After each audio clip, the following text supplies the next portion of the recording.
നമസ്കാരം, ഞാൻ Rakesh M G. നിങ്ങളുടെ വാഹനം ഓവറായിട്ട് ആക്സിലറേറ്റ് ആകുന്നുണ്ടോ, അല്ലെങ്കിൽ ഓവറായിട്ട് റേസ് ആകുന്നുണ്ടോ, വെറുതെ വാഹനം നിൽക്കുന്ന സമയത്ത് ഓവറായിട്ട് റേസ് ആകുന്നുണ്ടോ, ത്രോട്ടിൽ ബോഡി വല്ല ക്ലീൻ ചെയ്തായിരുന്നു? ഇങ്ങനെ ഒരു സംശയം എൻ്റെ ഒരു സബ്സ്ക്രൈബർ ചോദിച്ചിട്ടുണ്ടായിരുന്നു. ഗൗതം കൃഷ്ണയാണ് ചോദിച്ചിരിക്കുന്നത്. ചോദ്യം ഇങ്ങനെയാണ്: ബ്രോ, എൻ്റെ സെലീറിയോ വെറുതെ റേസ് ആവുന്നു, പിന്നെ ഇടയ്ക്കിടയ്ക്ക് തന്നെ ആക്സിലറേറ്റ് ആവുന്നു. പ്ലഗ് മാറി ത്രോട്ടിൽ ബോഡി ക്ലീൻ ചെയ്തതിന് ശേഷമാണ് ഇത് തുടങ്ങിയത്. സെലീറിയോ 2014 65,000 കിലോമീറ്റർ ഓടിയിട്ടുണ്ട്. ഓക്കെ, നല്ലൊരു ക്വസ്റ്റ്യൻ. അപ്പോൾ എനിക്കതിനകത്ത് രണ്ട് കാര്യങ്ങൾ ചോദിക്കാനുള്ളത്.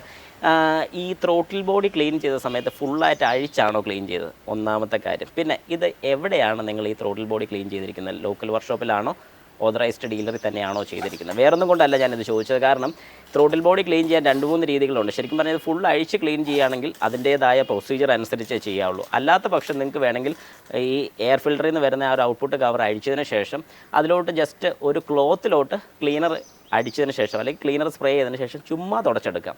ഇതല്ല നിങ്ങൾ ഫുൾ അഴിച്ചാണ് ക്ലീൻ ചെയ്തിരിക്കുന്നതെങ്കിൽ ഉറപ്പായിട്ടും ഈ പറഞ്ഞ പ്രശ്നം കാണിച്ചിരിക്കും. അത് വേറൊന്നുമല്ല സംഭവിക്കുന്നത്. കാരണം ഇതുപോലെ 2-3 കേസസ് നമുക്കവിടെ വന്നിട്ടുണ്ട്.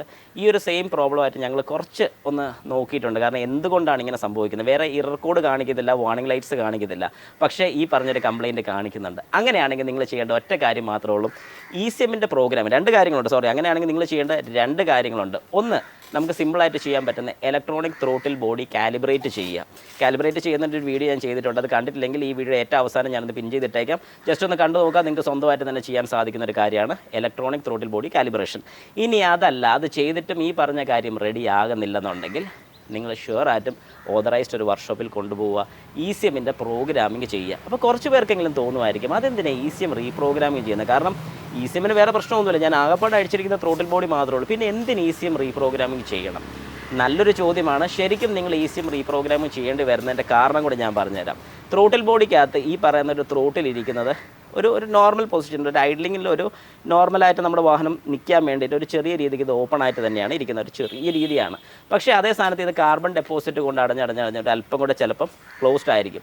പക്ഷേ നമ്മൾ എന്താണ് ചെയ്യുന്നത്? ഇത് അഴിച്ച് ക്ലീൻ ചെയ്ത് കഴിയുമ്പോഴത്തേക്ക് പിന്നീട് കണക്ട് ചെയ്യുമ്പോൾ നമ്മുടെ ECMന് എത്രത്തോളം ഇത് ഓപ്പണും ക്ലോസും ആണെന്നുള്ളത് മനസ്സിലാക്കാൻ സാധിക്കത്തില്ല. അവിടെ ഒരു കൺഫ്യൂഷൻ ഉണ്ടാവുകയാണ് ചെയ്യുന്നത്. അന്നേരം നമ്മൾ ആക്സിലറേറ്റർ കൊടുക്കുന്ന സമയത്ത് ECMന് ഡൗട്ടാണ് വരുന്നത്. ത്രോട്ടിൽ അതല്ലെങ്കിൽ നോർമലായിട്ട് ഐഡ്ലിങ്ങിൽ പോകുന്ന സമയത്തും ഐഡ്ലിംഗ് ആയിട്ടിരിക്കുമ്പോൾ, അതായത് വാഹനം ഐഡ്ലിംഗ് ആയിട്ടിരിക്കുന്ന സമയത്ത് വാഹനം ഓഫ് ആകുമോ, കറക്റ്റ് ഫ്യൂൽ എഫിഷ്യൻസി, ഫ്യൂൽ കൊടുക്കുന്നുണ്ടോ, ഇതൊക്കെ നമ്മുടെ ECMന് ഒരു കൺഫ്യൂഷൻ വന്നിട്ട് ഇടയ്ക്കിടയ്ക്ക് ഇതിനെ അല്ലെങ്കിൽ ഇടയ്ക്കിടയ്ക്ക് ഇതിനെ ഒന്ന് ഓപ്പണും ക്ലോസും ചെയ്തുകൊണ്ടിരിക്കും.